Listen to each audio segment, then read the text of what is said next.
I saw the brown little cutest puppy on the sidewalk today. Wait, that doesn't sound right. How does this sound? I saw the cutest little brown puppy on the sidewalk today. That sounds a lot better.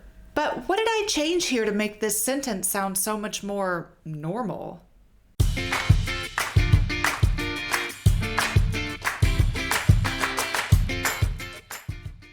Well, I actually changed the adjective order. So the order that the adjectives came in that described the puppy.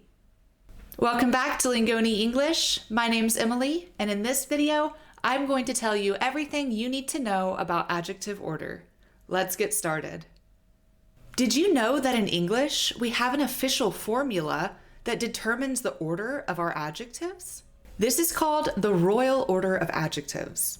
Now, most people learn adjective order just through hearing or reading, and they don't think much of it. But it actually is very important which order the adjectives come in English. So I wanted to break that down for you today and teach you the right way to put adjectives in order. So this is the official order you should put your adjectives in. First is a determiner. So the, a, an, that, these, those, his, hers, etc. Then you've got the quantity. So 6, 1, 10,000, a handful, plenty of, etc.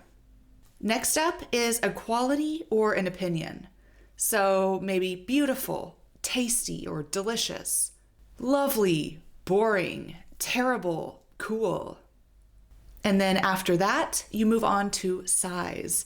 So big, small, tiny, huge, ginormous. And after size comes age. So old, young, second oldest, ancient, youthful. And then after that, the adjective would be the shape. So round, oval, geometric, heart-shaped, etc. And after shape comes color. So pink, blue, orange, charcoal, teal, whatever. And then comes origin. So American, Chinese, Japanese, Moroccan.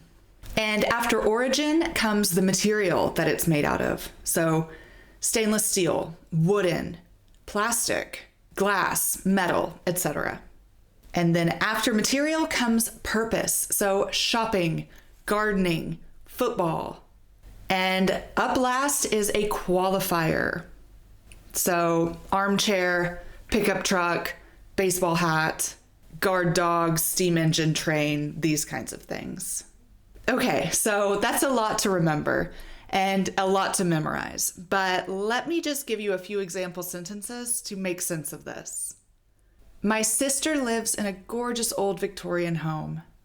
While looking through her basement, I found 3 little antique vases from, I think, the 1800s. There was also an old flag there. The flag was made of red, white, and blue fabric. Okay, so what about commas with these? Sometimes you see adjectives in a row and they have commas, and sometimes they don't. So why is that? Here's why, and it's simple. If the adjectives all come from the same family, then you need to use the commas. If not, you don't. Here's some examples. The dog had a beautiful, luxurious coat. So there's a comma there because beautiful and luxurious are both qualities. And so they're both from the same category, which means use a comma. Also, that sentence from a moment ago, the flag was made of red, white, and blue fabric. You use commas because red, white, and blue are all from the same category colors. And this all means that you do not need to use the commas if they're from different categories. So for example, I saw a small old blue pickup truck on the highway today. No commas. Or the sentence from just a moment ago. My sister lives in a gorgeous old Victorian home. Also, watch out when you're writing. Sometimes people put a comma after the last adjective of the sentence, and that's not necessary. So make sure you don't, for example, write it like this. The terrible, comma, ugly, comma, dress.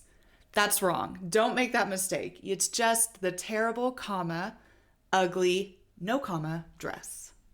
Also, one more thing to note is that if you're using two adjectives from the same category, only two, you can put an and instead of a comma. So for example, she painted a beautiful and striking picture of her cat. Or you could just say she painted a beautiful, comma, striking picture of her cat. They both mean the same thing, and it's up to you. Also, if your adjectives follow your verb, they don't use the comma rule. You really need to have and. So here's an example. The Christmas decorations were green and red. You cannot say the Christmas decorations were green, comma, red. Also, you have another choice with commas. This is a comma-heavy lesson. I don't know if you guys have heard of the Oxford comma or not, but it is an optional comma that some people use and some don't. I use the Oxford comma a lot, but it's not necessary. So look at these two sentences. It was a disgusting, overcrowded, overpriced restaurant. As you can see here, the top one has an extra comma. The bottom one leaves out a comma before and. Now the one on the top is the Oxford comma. I prefer it. I like the extra comma in there. I think it balances the sentence, but it's totally up to you. My only advice is that you stick with whatever style you choose and don't flip-flop in a paper or something like a longer text where you're going back and forth. That doesn't look good. So one last thing before we wrap this lesson up, I wanted to give you guys a little bit of practice. So I will give you some words out of order, and you need to put them in the correct order following the royal order of adjectives. Okay, let's start with number one. You can read it here and write it in the correct order. The sweet little old Italian grandmother. Very good. Okay, let's move on to number two. 10 beautiful small Chinese porcelain teacups. Very good. And finally, number three. Some worn out old metal gardening tools. Did you get all three of those right? If you did, great job. And if not, it's okay. Keep practicing. Eventually, you'll start to hear what sounds right. This is pretty advanced, and even I sometimes had to second guess myself while I was writing this lesson. So don't feel bad at all. Just keep practicing. And if you need a little bit more practice, I hope you guys know by now we have an app. You can go to lingoni.com to check it out. In the app, you'll get tons more practice. So you'll get interactive exercises and a worksheet for this lesson, as well as tons of other material to help you improve your English. So thanks again for watching this video. I hope it's helpful. Rewatch it a few times if you need to. And we'll see you guys next time. Bye.